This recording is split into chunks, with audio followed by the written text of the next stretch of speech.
इस वीडियो में दी गई सूचनाएं या जानकारी सामान्य मान्यताओं पर आधारित है। सीजी बोली 36 चैनल इनकी पुष्टि नहीं करता है। इन तथ्यों को अमल में लाने से पहले संबंधित विशेषज्ञ से संपर्क करें।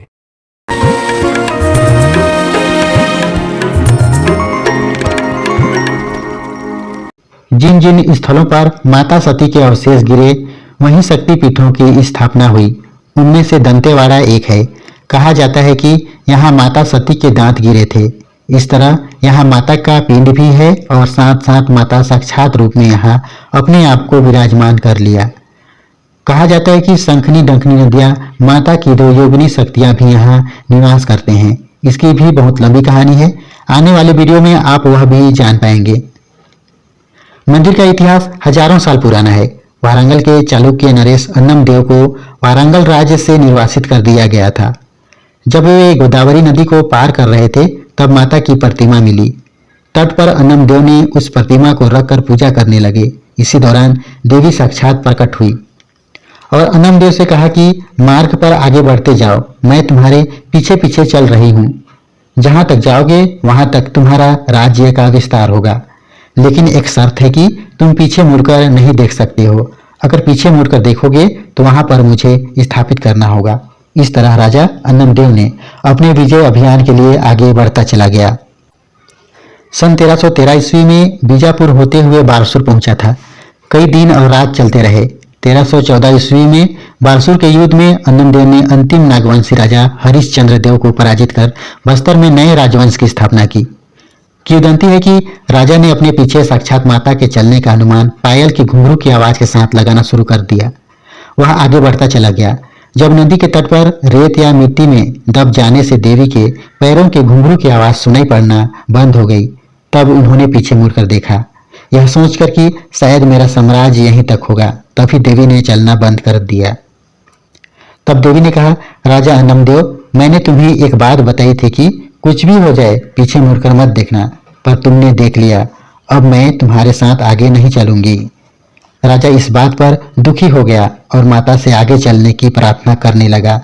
तब माता ने एक पवित्र वस्त्र देकर कहा कि यह वस्त्र जितनी भूमि ढकेगा वह तुम्हारा पूरा राज्य क्षेत्र बन जाएगा। राजा ने वस्त्र फैलाकर जितनी भूमि को ढक पाया वह पूरा क्षेत्र राजा का राज्य क्षेत्र बन गया। इसी कारण से इस जिले का नाम वस्त्र से वस्त्र पड़ा। इस तरह माता के वरदान से राजा अपने राज्य का विस्तार किया। मंदिर का पुजारी होने का भी वरदान पाया। वचन के अनुसार देवी को उसने शंखनी और डंकनी नदी के संगम के निकट तट पर स्थापित कर दिया। उसने वहां एक मंदिर बनवा दिया। तब से देवी माँ वहीं विराजमान है।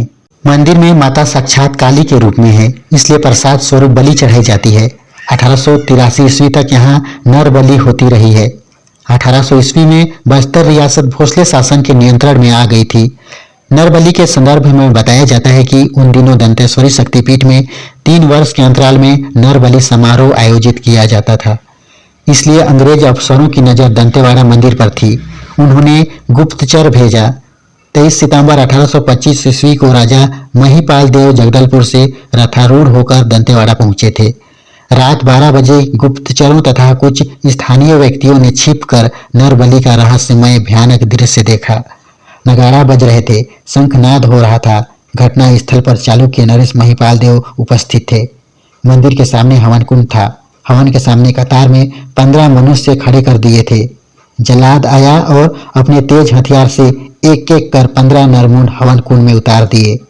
बताया जाता है कि राजा भैरम देव के शासनकाल में भी दंतेश्वरी मंदिर में नरबली होने की चर्चा रही, जिसके चलते 1885 से 1886 तक जांच चलती रही।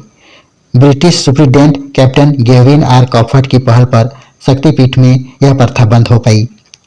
नरबली के लिए तत्कालीन चालुक्य नरेश महिपाल देव को नागपुर के भोसला शासकों ने दंडित किया था।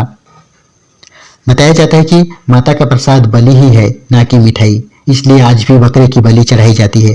लेकिन यह भी कहा जाता है कि दंतेश्वरी शक्तिपीठ में पशु बलि प्रतिबंधित है, कुम्हड़े की बलि दी जाती है।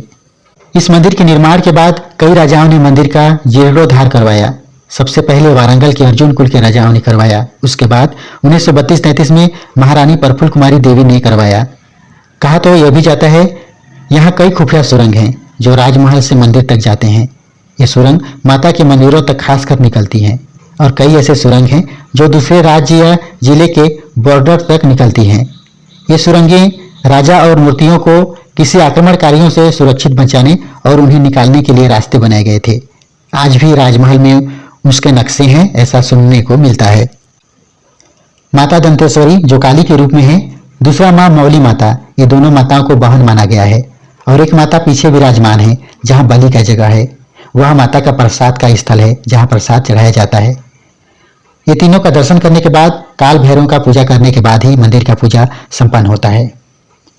नदी के किनारे अष्ट भैरव का आवास माना जाता है, इसलिए यह स्थल तांत्रिकों के लिए महत्वपूर्ण स्थल है। मान्यता अनुसार यहाँ आज भी बहुत से तांत्रिक पहाड़ी गुफाओं में तंत्र विद्या की साधना कर रहे हैं। आज के वीडियो बस यहीं तक था। मंदिर के बारे में और भी कहानियां हैं, बहुत से ऐसे रहस्य हैं जो इस एपिसोड में जानने को आपको नहीं मिला है। वो क्या है, आप मां दंतेश्वरी माता की महिमा और बस्तर रियासतकालीन इतिहास भाग 2 में जान पाएंगे। तब तक के लिए जय छत्तीसगढ़, वंदे मातरम।